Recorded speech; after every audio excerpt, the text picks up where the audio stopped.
Greetings, Odysseys and Guardians. My name is HyperHimes, and welcome back to Cookie Run Kingdom, where I'm pretty sure of what I was gonna do. I was like thinking about a few things I wanted to do because, let's be honest, with how I make these videos, it's either like I want to do one thing, but I want to do another thing, but like there's a couple things I wanted to do. But basically, what I'm just going to go ahead and do is I'm going to go ahead and travel back to the Cookie Odyssey because, well, there's still some story to go ahead and complete here because I actually think I'm, like, very close to completing the second chapter because, I mean, look how close this is. If I go over here, check out this progress. It's, like, at 70, like, it's, like, I want to say that's, like, 95% or something? Like, 90 to 95%. Like, that is so plumbing close, and I feel like if we just do it here, either we could only have one more episode to complete Chapter 2, or we could actually complete it here. It depends on how long the cutscenes are. But with that being said, while we go through this video, I'm going to be reading comments from the video, Do We Believe in the Tales? Song of the Night Sea, you know, from the new Cookie Run Kingdom story, where, also in this video, if you want to leave your questions and comments down in the comment section below, then feel free to do so. It could be a random question, a random comment, a random fact, something about me, something about the game, something entirely different. It doesn't even matter, because as long as we're having a fun time at the end of the day, between community to creator and creator to community, then that's what matters the most. And also, let's just start this off with a quick comment, which is somewhat long, so we may as well get it out of the way. But it comes from Draco saying, I'm so much of a night owl that it's not even funny. I recently pulled an all-nighter. Honestly, White Cole's singing is really great and soothing. Good for her. I guess this update is technically a music update. Also, I do want to remind you to check the Appearing Cookies collection. They give more background information to the cookies, and you can get free crystals out of it. And we know how much you love your crystals. Anyways, great videos always, HyperHimes. Yes, trust me, I know how much I love my crystals. But yeah, I do understand. I just want to go ahead and check that probably when I complete this story, because I want to try and also go through the other levels, and then maybe because for all I know, how this update's going to work is that once I finish one part of that, once I get to the end, it's going to be like, oh, to be continued. And I'm going to have to wait until the next part of the update for that to be released, so we're just going to have to wait for that. Though, it would be interesting if, like, in the next part of the update, like, Mystic Opal was playable. Like, that'd be interesting, because that would mean there's the potential for, like, Gold Citron and Aquamarine to be playable, too, in the future. But that'll be for later. Right now, we either need to go to the Institute of Thaumaturgy, which takes 10, or we need to go back down to the market, which is 32. I'd say let's go to the Institute of Thaumaturgy because this seems a little bit more, cheap. And less lore-heavy, if that makes sense. Espresso Cookie, I'm back. Huh. Given the time required, praying is rather inefficient. I've seen you've been to the night market. Whoa. How did you know? I see jelly skewers sprinkled with salt, sugared water in a turtle-shaped glass. There's only one place you would find all these. Huh? Sugared water? They told me it's mixed with sea turtle tears. There is no such thing. It seems you were bamboozled. I should have sent you alone, my mistake. Well, all these still taste good. And that's not all I brought. What do you mean by that? How many did you purchase? What? Gingerbrave, how much money did you end up spending at the night market?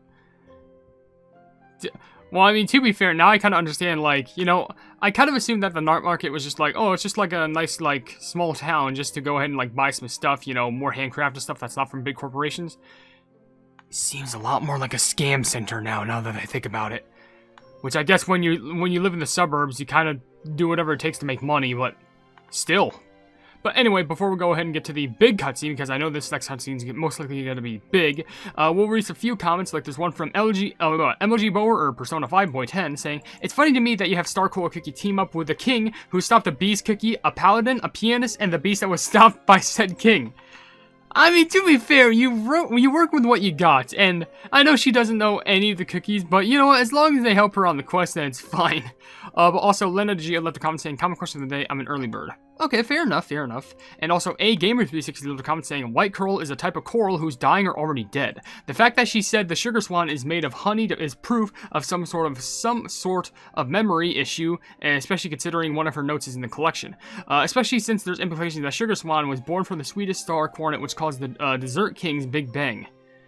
Man, that was a lot of information you just dropped on me. The Dessert King's Big Bang, not infatuation, but like consideracies with like the sugar swan, and the fact that White Coral Cookie is the type of coral who's already dying or is dead, which kind of is sad because, you know, we see her coughing a lot. It's kind of tragic when you think about it. But let's get the tragedy off the table because we have to go ahead and go through the market again because I guess we're just gonna get scammed more. I guess. Those soft buttered Republic guards. They just took those mass cookies away. We weren't done with them. Crunchy chip cookie. We are the outsiders here. We have no jurisdiction here. We can only hope the criminals are properly detained and judged. Something's still fishy, I tell ya. Why is the lower city just ignored like this? Why isn't anything being done properly here? Don't you see? Anything and everything that happens here just seems to get buried and forgotten. There are always two sides to a coin. The Wildberry Kingdom, as well as any other kingdom on Earthbread, has its own hushed shadows, but the Krem Republic's shadows are rather disturbing. That's my point. When we first got here, everyone looked like they had perfect lives, in their perfect streets, with their perfect smiles. We had no idea the lower city was like this until we saw it ourselves. Is the convocation of elders unaware of such conditions? Or are they, in a matter of speaking, burying it in the mud? And what about Clotted Cream Cookie? Do you think he was keeping the lower city a secret from us? No. He is not concealing this place from us. Perhaps he is merely indifferent and apathetic to the lower city's misfortunes. Which, when you think about it, is even worse. I mean, when you think about it, it's not that he doesn't care. It's more like, you know, he acknowledges that they exist, but, like, I'm pretty sure Clotted Cream just, like, can't really do anything about it. I mean, to be fair, I feel like they would, but I feel like there's people of higher authority that really don't want that to happen. All cookies should be equal. The Dark Cacao doesn't care about mansions or coins. We live together, we survive together, we fight together. The Wildberry Kingdom has its fair share of opulent households, but at least we share the same culture and values. But here, only a select few seem to hold power and wealth. Frost Ridge, take me. The longer I spend here, the greater my respect for King Dark Cacao grows. He's always so calm, determined, and he always treats his subjects with respect and honor. I, too, am grateful to serve Her Majesty Wildberry Cookie. She treats all with the same level of respect and adoration, no matter the flavor of dough, no matter the house or status. Ha! You'd fit right into the Dark Cacao Kingdom, Wildberry Cookie.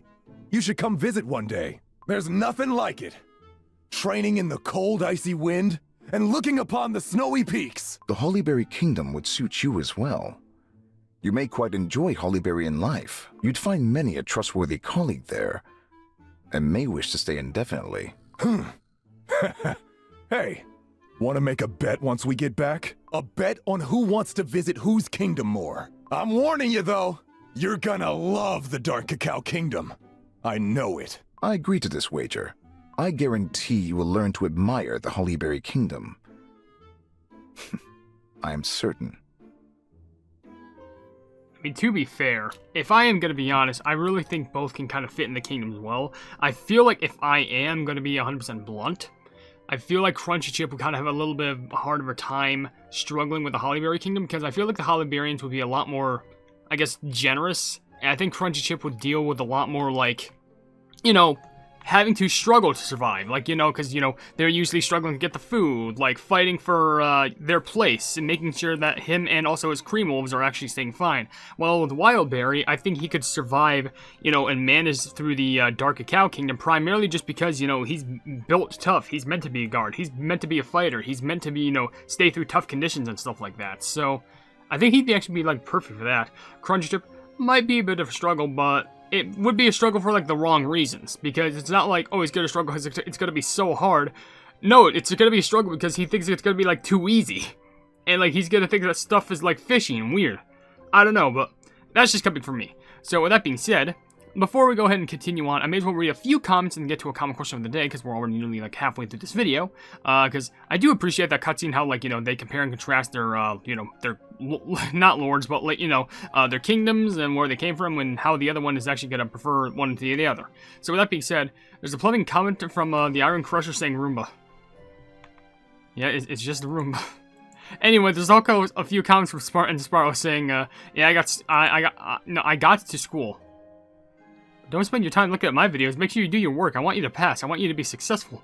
And also, another comment you left is, anyone actually thinking about collecting seashells and small rocks before?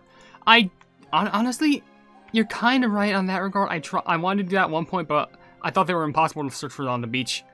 So I just kind of didn't care. But the last comment review says, oh gosh, okay, but I'm glad the Gem Mermaids got alive. Black Pearl Kiki still lives on. I mean, of course, yeah, they're still alive. What made you think they were dead? I mean, they're clearly still alive. I mean, they're not in the spotlight of the story except for Mystic Opal, but like, they still exist. But anyway, before we go on to this, we're gonna go ahead and read a common question of the day, which, ooh, I got something juicy I want to go ahead and ask you. Is there ever a moment in time where you got scammed? And to be honest, I feel like I did I ask this question before? I don't think so. I did ask before, like, if you, like, bought anything, like, on instinct or anything like that. But is there any moment in time where you bought something and you just got scammed for it? Because let me tell you, there's been a few amount of times where I got scammed for stuff, but luckily not as much as you would think. Because I think for one time, for example, this part wasn't a scam. There's two examples I can think of. One of them wasn't a scam, but, like, in GameStop, when I went there one time, they had this cool, like, Cuphead t-shirt, which I decided to buy, but the thing is, I bought it with the intent that the box literally made it look like some sort of a spin-to-win game, which I was like, ooh, that looks cool, I might as well get that gander, but it was just a t-shirt, which I was like, oh, but the t-shirt was cool, and I still got it. But another thing was, I think it got fixed, but I wanted to order some sort of like this is back, like, a while back, I wanted to order the specific toy, and when it came, I think it just came, like, part broken. Like, it was just legitimate. Now, I don't think that had anything to do with the packager. I think that just had stuff to do with, like, plumbing, you know, maybe UPS or, like, whoever shipped it, like, dealing with the package messily. I don't know. But, I issued a refund. Everything got fixed, luckily, so, it's whatever. So, be sure to tell me down in the comment section below. But, anywho, let's go ahead and, what are our options? We have the Institute Laboratory being 10. We have the Back Alley being 17. And we have Chaka Mudtown being 10. So I guess we'll meet up at the back alley last, but let's go to the Institute of Thaumaturgy first. Excellent. Looks like the problem is not in transferring the energy of Soul Jam. The results of our experiment proved to be repeatable. Then what is the problem? Do we need a different catalyst, or... if we fail this time, naturally the receptacle will not be able to withstand it. Maybe it's better that we perform this procedure in another room. That's right. The experiment might cause a chain reaction in other samples. Hardly efficient, but I do concur. Let us move to the sample and resume the experiments right away. So they're just trying to move to a safer area? Just to make sure that their experiments don't go, like, destroyed? It's kind of weird, but, I guess you really can't argue with a scientist. Anyway, let's also do Chocolate Mudtown, because that was kind of a short cutscene that didn't really give us much content, so let's do this one. Ain't no cookie wearing a white mask around. I did manage to secure an eyewitness's testimony that one of them has been taken in by the guards. The guards? Did I hear you right? You say guards came all the way down here? Precisely. That's absurd. If the guards ever did their jobs well, I wouldn't have become captain in the first place. Why would they care so much about security in this light-forgotten place all of a sudden? I don't think I like the sound of that. Okay. Caviar? You make up a good point.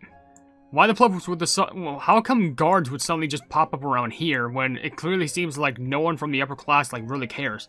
I swear, you have to admit, despite how they look, Captain Caviar is really intelligent because they have this amazing power that I feel like people tend to bury nowadays, and that's called not comics.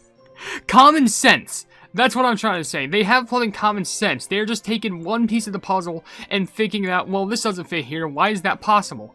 It's literally amazing how far common sense can take you. Common sense has taken me this far in my whole entire life, and it's such an incredible thing. But anyway, with that being said, let's read a few more comments. Like, there's one that's kind of rather long from Silly for Life, which is kind of long, but they say, my favorite part of the story is when Mystic Opal comes in and Star Coral Kiki asks about the Garden Queen, just to find out it's not an actual place, and Mystic Opal leads her out of the maze. Then Mystic's own dialogue, she starts to wonder how her sisters are doing, and then Star Coral Kiki finds the island, the song gets sucked into a warp pool, and then meets her favorite train conductor.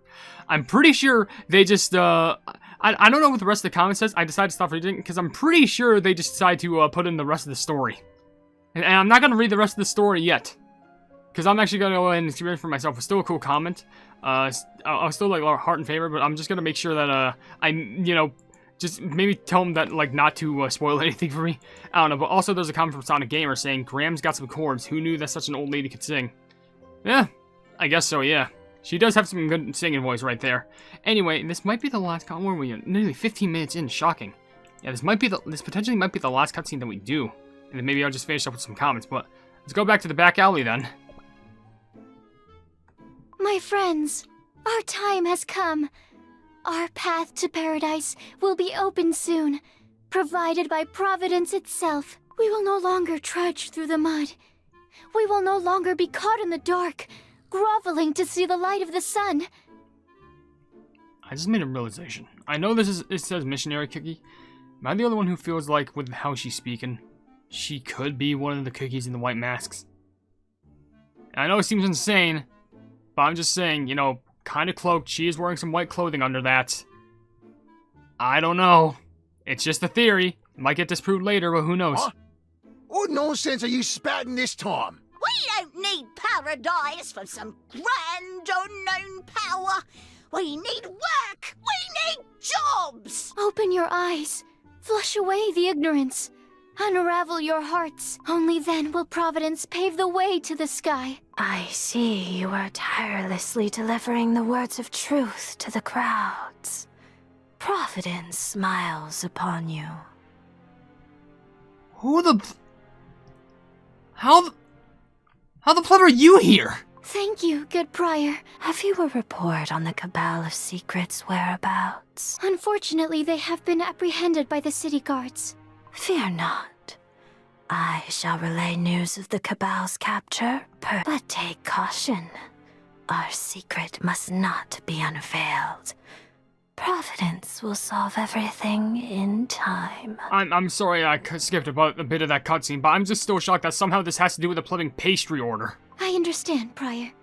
May its mercy be granted to all. I take my leave.